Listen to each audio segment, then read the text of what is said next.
প্রধান উপদেষ্টার সঙ্গে এফএও মহাপরিচালকের সাক্ষাৎ, গভীর সমুদ্রে মৎস্য আহরণ ও ফল রপ্তানিতে সহায়তার আশ্বাস। বিচার বিভাগের পৃথক সচিবালয় অন্তর্বর্তী সরকারের সময় হবে, জানালেন আইন উপদেষ্টা। এবং মনোনয়ন বাণিজ্য ও দুর্নীতির অভিযোগ পেলে ব্যবস্থা নেওয়ার হুঁশিয়ারি দুদক চেয়ারম্যানের।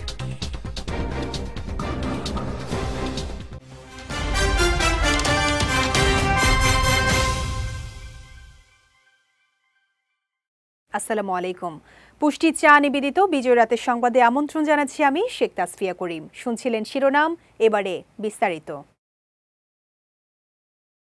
প্রধান উপদেষ্টা ডক্টর মোহাম্মদ ইউনূসের সঙ্গে সাক্ষাৎ করেছেন জাতিসংঘের খাদ্য কৃষি সংস্থার মহাপরিচালক কু ডং ভি। গতকাল রোমে সংস্থাটির সদর দপ্তরে এই সাক্ষাৎ অনুষ্ঠিত হয়। আজ প্রধান উপদেষ্টার প্রেস উইং থেকে এই তথ্য জানানো হয়। বৈঠকের শুরুতে কু ডং ভি অধ্যাপক ইউনূসকে উষ্ণ অভ্যর্থনা জানান এবং বাংলাদেশে কৃষি ও গ্রামীণ উন্নয়নে তার ব্যাপক অবদানের প্রশংসা করেন। বাংলাদেশকে উচ্চ সাফল্য অর্জনকারী দেশ হিসেবে আখ্যায়িত করে এফএও মহাপরিচালক বলেন, সংস্থাটি প্রযুক্তিগত সহায়তা, উদ্ভাবন এবং দক্ষিণ দক্ষিণ ও ত্রিমুখী সহযোগিতার মাধ্যমে বাংলাদেশকে সহায়তা অব্যাহত রাখবে। এ সময় প্রধান উপদেষ্টা এফএওর দীর্ঘদিনের সহযোগিতার জন্য কৃতজ্ঞতা প্রকাশ করে ৩টি নতুন ক্ষেত্রে সহায়তা চান। জবাবে এফএও মহাপরিচালক বাংলাদেশের গভীর সমুদ্রে মৎস্য আহরণ শিল্পের উন্নয়ন ও কৃষিজাত পণ্য, বিশেষ করে ফল রপ্তানি বাড়াতে অব্যাহত সহায়তার আশ্বাস দেন। বিচার বিভাগের পৃথক সচিবালয় অন্তর্বর্তী সরকারের সময় হবে বলে জানিয়েছেন আইন উপদেষ্টা আসিফ নজরুল। সকালে সুপ্রিম কোর্ট আইনজীবী সমিতির মিলনায়তনে অ্যাটর্নি জেনারেল কার্যালয়ে আয়োজিত এক অনুষ্ঠানে তিনি এ তথ্য জানান। বলেন, বিচার বিভাগের পৃথক সচিবালয় আইনসহ গুম, দুর্নীতি দমন কমিশন ও হিউম্যান রাইটস আইন আগামী কয়েক সপ্তাহের মধ্যে সম্পন্ন হবে। এখন থেকে অনলাইনে আদালত থেকে জামিননামা সংশ্লিষ্ট কাগজপত্র কারাগারে পাঠানো হবে জানিয়ে আইন উপদেষ্টা বলেন, জামিন হওয়ার পর এক ক্লিকেই সে আদেশ চলে যাবে কারাগারে। এর আগে 12টি ধাপে কারাগারে বেল বন্ড যেত। সাধারণ মানুষের হয়রানি কমাতে এই উদ্যোগ নেওয়া হয়েছে বলে জানান উপদেষ্টা। কালকে আমরা অনলাইন বেল বন্ডের উদ্বোধন করব। এই বেল বন্ডটা আপনার একটা লোক জামিন পাওয়ার পর আদালত থেকে ছাড়া পাওয়া পর্যন্ত, আমি আমার ল মিনিস্ট্রিতে যারা আছে তারা প্রত্যেকেই জাজ, এক্সপেরিয়েন্সড, ভেরি গুড জাজ। তাদের থেকে শুনলাম 12টা প্রক্রিয়াতে যেতে হয়। তার 12টা প্রক্রিয়াতে 12টা ধাপে তাকে টাকা দিতে হয়, কোনো ধাপে 12টা ধাপে তাকে হয়রানির সম্মুখীন হতে হয়। আগামীকাল আমরা পাইলট প্রজেক্ট চালু করছি। একটা ক্লিক করবে, আদালতের রায় থেকে সরাসরি এটা জেলখানায় পৌঁছে যাবে, যে জেলখানায় আসামি আছে। তা আমরা কিন্তু এই অনলাইন বেল যে চালু করেছি, আমরা আমাদের সরকারের টাকাতেই করেছি। কোনো কারো হেল্প লাগে না, নিজেদের এই আত্মবিশ্বাস অর্জন করতে হবে। রাজধানীর মিরপুরের শিয়ালবাড়িতে একটি পোশাক কারখানা ও একটি রাসায়নিকের গুদামে অগ্নিকাণ্ডের ঘটনা ঘটেছে। এ প্রতিবেদন লেখা পর্যন্ত এ ঘটনায় 16 জন নিহত হয়েছেন। ফায়ার সার্ভিসের মিডিয়া সেলের কর্মকর্তা তালহা বিন জসিম গণমাধ্যমকে এ তথ্য নিশ্চিত করে জানান, নিহতের সংখ্যা আরও বাড়তে পারে। এর আগে দুপুর 11:15টার দিকে আগুনের ঘটনা ঘটে। প্রত্যক্ষদর্শীরা জানায়, হঠাৎ করে পোশাক কারখানায় বিস্ফোরণ ঘটে। মুহূর্তেই আগুন ছড়িয়ে পড়ে পাশে থাকা রাসায়নিকের গোডাউনেও। খবর পেয়ে ঘটনাস্থলে পৌঁছে অগ্নি নির্বাপনে কাজ শুরু করে ফায়ার সার্ভিসের 12টি ইউনিট। ঘটনাস্থলে উৎসুক জনতার ভিড় সামলাতে মোতায়েন করা হয় সেনাবাহিনী। এরপরে তাদের সঙ্গে সহায়তায় যোগ দেন বিজিবির সদস্যরাও। সরকার ভোজ্য তেলের দাম বাড়ায়নি বলে জানিয়েছেন বাণিজ্য উপদেষ্টা শেখ বশিরউদ্দিন। বলেন, মন্ত্রণালয়ের অনুমোদন ছাড়া দাম বাড়ানোর এখতিয়ার ব্যবসায়ীদের নেই। আজ রাজধানীর পূর্বাঞ্চলে এক অনুষ্ঠানে সাংবাদিকদের সঙ্গে আলাপকালে তিনি এসব কথা জানান। বলেন, ব্যবসায়ীদের কারণে যদি ভোজ্য তেলের দামের তারতম্য ঘটে তাহলে সরকার প্রয়োজনীয় সক্ষমতা ব্যবহার করবে। এর আগে গতকাল ভোজ্য তেলের দাম বাড়িয়ে বিজ্ঞপ্তি দেয় Bangladesh vegetable oil refiners and vanaspati manufacturers association. এই মধ্য অবস্থায় তেলের দাম বাড়ানোর বা এই বিষয়ে সিদ্ধান্ত গ্রহণের কোনো অবকাশ নেই। তেলের দাম বৃদ্ধি হবে কি হবে না, এটার পুরো বিশ্লেষণ বাণিজ্য মন্ত্রণালয় করে বাস্তবমুখী সিদ্ধান্ত নিই।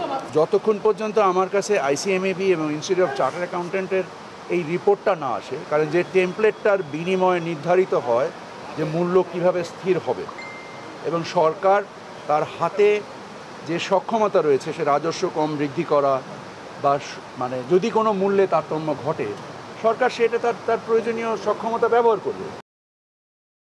সংসদ নির্বাচন উপলক্ষে কোনো ব্যক্তি বা রাজনৈতিক দলের বিরুদ্ধে মনোনয়ন বাণিজ্য ও দুর্নীতির অভিযোগ পেলে তাদের বিরুদ্ধে ব্যবস্থা নেওয়া হবে বলে হুঁশিয়ারি দিয়েছেন দুর্নীতি দমন কমিশনের চেয়ারম্যান ডক্টর মোহাম্মদ আব্দুল মোমেন। সকালে রাজধানীর সেগুনবাগিচায় সংস্থার প্রধান কার্যালয়ে রিপোর্টার্স এগেইনস্ট করাপশনের সদস্যদের কর্মশালার উদ্বোধন অনুষ্ঠানে তিনি এই হুঁশিয়ারি দেন। দুদক চেয়ারম্যান আরও বলেন, বিসিবির নির্বাচনে অনিয়ম দুর্নীতির খবর ভোটের একদিন আগে জানতে পারায় ভোট বন্ধ করা যায়নি। তবে বিসিবির যেসব অভিযোগ এসেছে সেগুলো নিয়ে অনুসন্ধান শুরু হয়েছে। এ সময় আওয়ামী লীগ সরকারের মেয়াদে পাচার হওয়া টাকা ফিরিয়ে আনতে দুদক কয়েকটি দেশ ও আন্তর্জাতিক সংস্থার সঙ্গে কাজ করছে জানিয়ে তিনি বলেন, অল্পদিনের মধ্যেই কিছু টাকা ফেরত আনা যাবে। নমিনেশন বেচা কেনার কথা শুনি, এটা যেন না হয়। আমার কথা হচ্ছে যে শেষ পর্যন্ত দেশটার দায়িত্ব নেবেন রাজনীতিবিদরা। আগামী সংসদ নির্বাচনে আমরা সৎ লোককে চাই। আপনার এলাকার যিনি সবচেয়ে সৎ মানুষ তিনি যদি নির্বাচিত হন সেটা আমাদের জন্য সবচেয়ে বেশি কাজে লাগবে। কার্যক্রম নিষিদ্ধ থাকা আওয়ামী লীগের ভোট পেতে জামায়াতে ইসলামী বিভিন্ন জায়গায় দৌড়ঝাঁপ করছে বলে অভিযোগ করেছেন বিএনপির সিনিয়র যুগ্ম মহাসচিব রুহুল কবির রিজভী। দুপুরে জাতীয় প্রেস ক্লাবে ওলামা দলের এক প্রতিবাদ সভায় তিনি এই অভিযোগ করেন। রিজভী আরও বলেন, জাতীয় সংসদ নির্বাচন বানচাল করতেই নভেম্বরে গণভোটের দাবি তুলেছে জামাত। শর্ত দিয়ে দেশে বিশৃঙ্খলা সৃষ্টি করতে তাদের কোনো মাস্টার প্ল্যান আছে কিনা তা নিয়ে জনমনে প্রশ্ন উঠেছে বলেও জানান তিনি। এ সময় ভোট দিলে বেহেশতে যাওয়া সহজ হবে এমন প্রচারণা মানুষের সঙ্গে প্রতারণা বলেও মন্তব্য করেন বিএনপির সিনিয়র নেতা। যে কথাটি আজকে যে রাজনৈতিক দল সম্পর্কে এখানে অনেকে বললেন, খায়রুল কবির খোকন সহ সবাই, তারা যে বললেন যে জান্নাতের টিকিট দিতে হবে ওই তাকে ভোট দিলে পরে, তো এইটা তো খ্রিস্টান পাদ্রীরা মধ্যযুগে তাদের অন্ধকার যুগে করেছে। জামাত ইসলাম কি আবার অন্ধকার যুগ নিয়ে আসতে চাচ্ছে এই জান্নাতের টিকিট বিক্রি করে বাংলাদেশে? আমার তো তাই মনে হয়। বাড়িতে বাড়িতে তাদের কর্মীদের পাঠিয়ে বলছেন দাঁড়িপাল্লায় সামনে যদি ভোট দিলে পরে এটি আপনি বেহেশতের রাস্তা সুগম করলেন। তারা তাদের কিছু ছেলেপেলে দিয়ে কি ফেসবুক, অনলাইন, ডিজিটাল প্রযুক্তি ব্যবহার করে মিথ্যাচার, কটূক্তি, কুরুচিপূর্ণ কথা লাগামহীনভাবে বলার জন্য তারা তৈরি করেছে। এবার পুষ্টি চিনি গুঁড়া চাল নিবেদিত জেলা সংবাদ।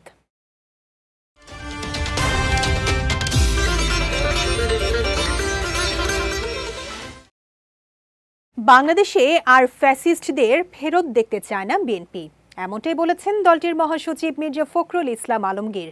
তার মতে আগামী নির্বাচনের উপরই বাংলাদেশের রাজনৈতিক অর্থনৈতিক ভবিষ্যৎ নির্ভর করছে। দুপুরে নিজ জেলা ঠাকুরগাঁওয়ে জেলা বিএনপির কার্যালয়ে সদর ও রুহিয়া থানা মহিলা দলের নির্বাহী কমিটির বর্ধিত সভায় অংশ নিয়ে তিনি কথা বলেন।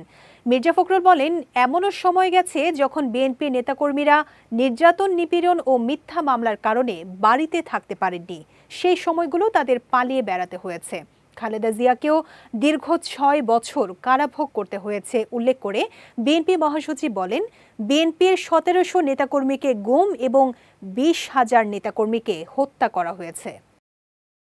আমাদের মনে রাখতে হবে যে আমাদের ভুলের কারণে, রাজনৈতিক কোনো ভুল পদক্ষেপের কারণে আমরা যেন আবার সেই ফ্যাসিস্টদের নির্যাতনের কবলে না পড়ি।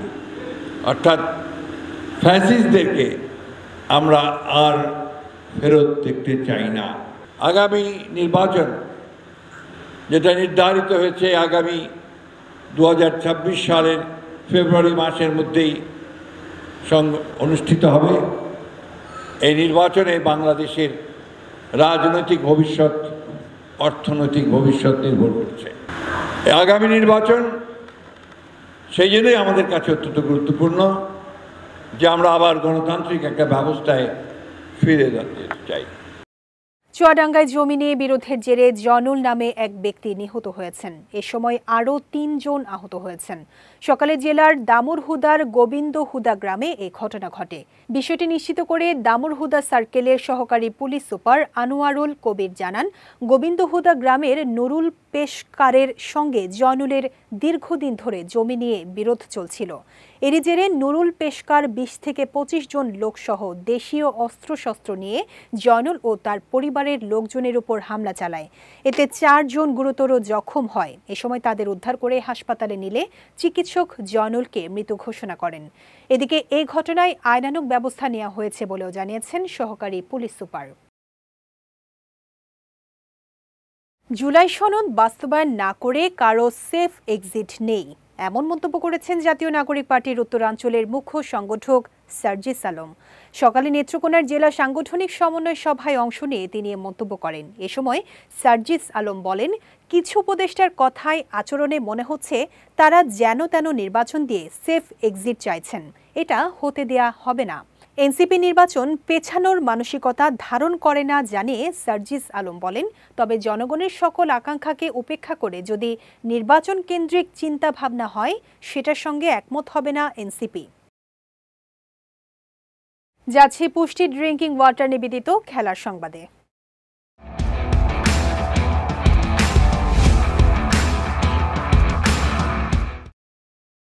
দিল্লি টেস্টে ওয়েস্ট ইন্ডিজকে ৭ উইকেটে হারিয়ে ২-০ ব্যবধানে সিরিজ জিতল ভারত।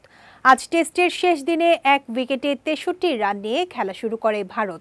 জয়ের জন্য তখন দরকার ছিল আরও ৫৮ রান। তবে এই ৫৮ রান তোলার পথেই আরও ২ উইকেট হারায় ম্যান ইন ব্লুরা। এ সময় রস্টন চেইজের জোড়া শিকারে পরিণত হন ৩৯ রান করা সাই সুদর্শন ও ১৩ রান করা শুভমান গিল। তবে শেষ দিকে KL রাহুলের অপরাজিত ৫৮ রানের ইনিংসে ভর করে ৭ উইকেটের জয় পায় ভারত।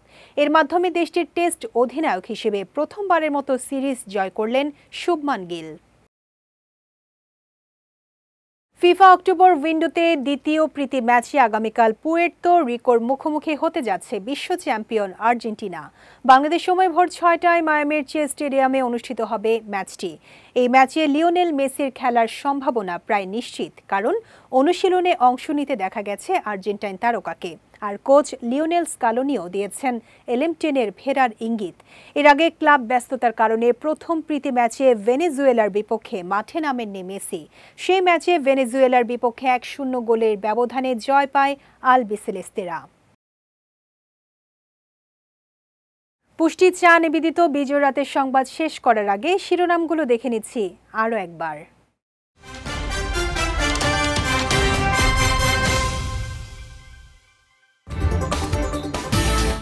প্রধান উপদেষ্টার সঙ্গে FAO মহাপরিচালকের সাক্ষাৎ, গভীর সমুদ্রে মৎস্য আহরণ ও ফল রপ্তানিতে সহায়তার আশ্বাস। বিচার বিভাগের পৃথক সচিবালয়ে অন্তর্বর্তী সরকারের সময় হবে, জানালেন আইন উপদেষ্টা। এবং মনোনয়ন বাণিজ্য ও দুর্নীতির অভিযোগ পেলে ব্যবস্থা নেওয়ার হুঁশিয়ারি দুদক চেয়ারম্যানের।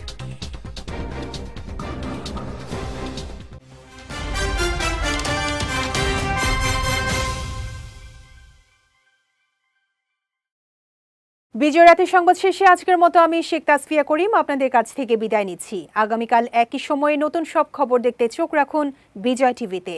এছাড়া আজকের বিজয় রাতের সংবাদের ভিডিও দেখতে পারেন আমাদের ইউটিউব এবং ফেসবুক পেজে। আমাদের ইউটিউব হলো youtube.com/BijayTVOfficial এবং আমাদের ফেসবুক পেজ হলো facebook.com/BijayTVLimited। এতক্ষণ সঙ্গে থাকার জন্য ধন্যবাদ সবাইকে।